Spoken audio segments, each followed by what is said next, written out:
Have you ever looked at a credit card annual fee and thought to yourself that this is some kind of casino where you gamble a bit of money and hope you get a little bit more in return? Perhaps you see the annual fee as like an investment in the stock market.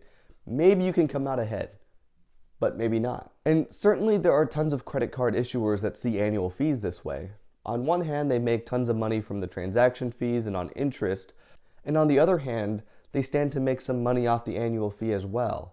And sometimes it feels a bit like an all-you-can-eat buffet, where the restaurant, or in this case the card issuer, charges you a flat fee and hopes you don't use the products that it offers. Indeed, a lot of credit cards bank on the fact that you will pay an annual fee and won't make enough rewards to make that fee worth it.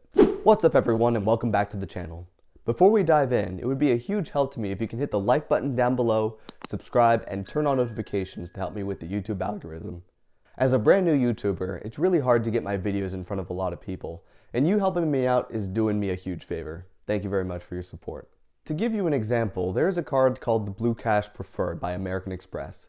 It has a $95 annual fee, and the main draw to this card is the 6% category on up to $6,000 in spend for groceries. Now, to make back the annual fee, you only have to spend $1,584. However, that's not taking into account the no annual fee alternative. The most obvious alternative is the Blue Cash Everyday, which already makes 3%, and this makes it necessary to spend $3,167 to come out ahead, and American Express is betting that you won't.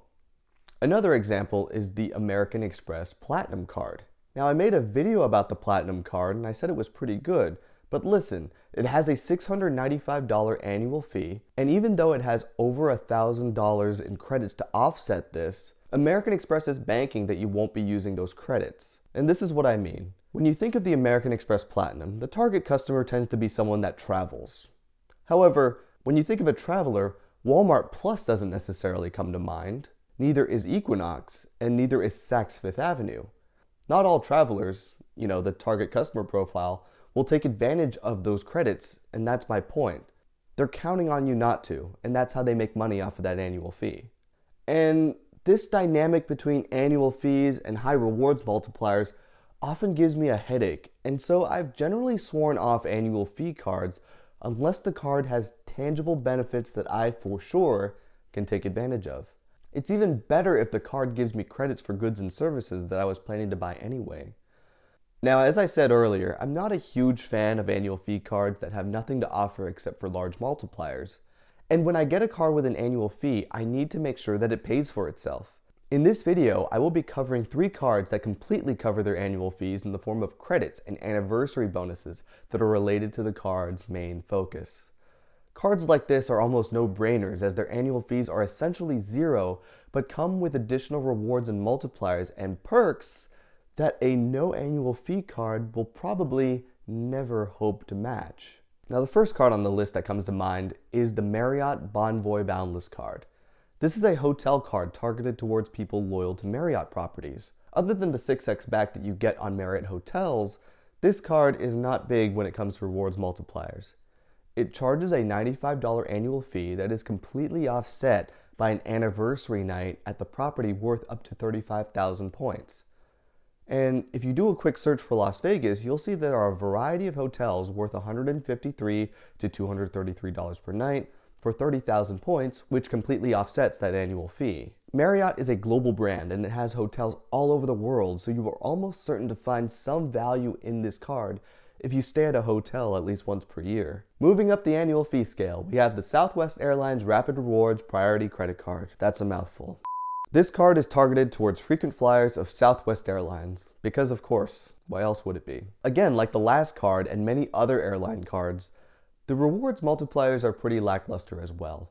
This card comes with a 25% discount for in-flight purchases and upgraded boarding if you don't want to be in the dreaded Group C. And this card comes with a $150 annual fee, but it's offset by a combination of 2 anniversary bonuses. The first is a $75 travel credit for Southwest, and this credit is super easy to use if you fly with Southwest Airlines, and it's automatically used when you buy a plane ticket. The second is a 7,500 point bonus that you get in your frequent flyer account. NerdWallet values Southwest points at about 1.5 cents per point, but you'll be getting good value as long as you redeem them for about 1 cent per point. The last card on this list is sort of a hot new card on the market, and that's the Capital One Venture X. And it offers a lot more perks and benefits found on other travel cards at a much lower price. You will gain access to Priority Pass lounges, Capital One lounges, and Plaza Premium lounges. You'll also get a $100 credit to TSA PreCheck or Global Entry. And this card is targeted towards the premium travel crowd that looks for perks and benefits like airport lounge access. And this is the reason why it's on this list. This card comes with a $395 annual fee, but it's offset by a $300 travel credit to the Capital One travel portal and 10,000 Capital One miles that are worth about $100 when redeemed through the travel portal. In effect, Capital One is paying you $5 to keep this card.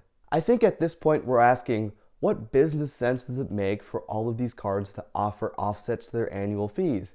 And how do they remain profitable for doing so? Well, let's look at them individually to see why this is advantageous. Starting off with the Marriott Bonvoy Boundless card. This gives you a free night certificate worth 35,000 points. And the first way this card makes money is an obvious one, is that people may not use the credit. Holders of this card may go an entire year without staying in a hotel, such as during the COVID-19 pandemic. In this case, the card issuer pockets $95. Second, the 35,000 points don't actually roll over to a second night if you use them all. If you book a room that costs less than $95 a night, the issuer pockets the difference. Third is the free night actually really just serves as a loss leader to get you to stay additional nights. I personally rarely ever stay a single night in a hotel, and if you're looking to get the most out of this card, you may be tempted to go for, say, a $200 per night room. And if you stay an additional night, you'll spend an additional $200. This could lead you to staying at a more expensive hotel than you typically would have, which helps Marriott make more money. However, despite these certain pitfalls, this card still pays for itself if you typically spend at least $100 at Marriott hotels anyway. But also remember that the free night isn't because Marriott is being generous. They can easily make more money out of you using this card, and that's the mentality of a lot of retail and co-branded cards. Looking at the Southwest Airlines card, it's a similar story because the way you reclaim that annual fee requires you to fly twice. This credit is broken up into two basically $75 credits. And since you can either pay for a flight in cash or with points, you will need 2 transactions to make use of this, meaning that you need to fly more frequently. This is in addition to the fact that they will pocket the annual fee if you don't use one or both of the credits, or if you redeem them for less than $150. Again, this is the motive of many co-branded or retail credit cards. The last card on this list is not a co-branded card, so it takes a little bit more thought to figure out how they make money off of this card. The key to that is noticing how these credits are redeemed, mostly through the Capital One travel portal. Capital One operates the portal much like discount travel sites like Expedia, and they make a ton of money in the form of commissions and booking accommodations in bulk at a cheap price and selling them to their users at a slight markup.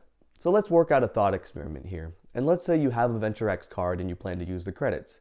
You give Capital One $395 for the annual fee, and they in turn give you $400 worth of credits. You take those $400 and you spend it in the travel portal for a flight. And let's say for argument that you send an additional $400 as well for a trip to Las Vegas to stay at the Cosmopolitan for 4 nights. In total, you spent about $800. And let's say the profit from Capital One is 10%, or $80 in this case.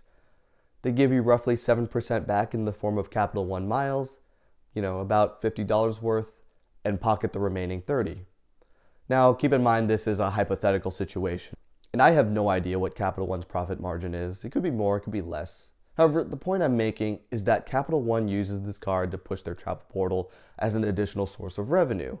And of the 3 mentioned, this card is the easiest and most flexible credit to redeem, which makes the Capital One Venture X one of the best credit cards on the market today. If you can think of any other credit cards that pay for their annual fees, let me know in the comments down below. If you like this video, make sure you check out my channel for more using the link in the description down below. I hope this was helpful to all of you so you can go out and continue getting free stuff.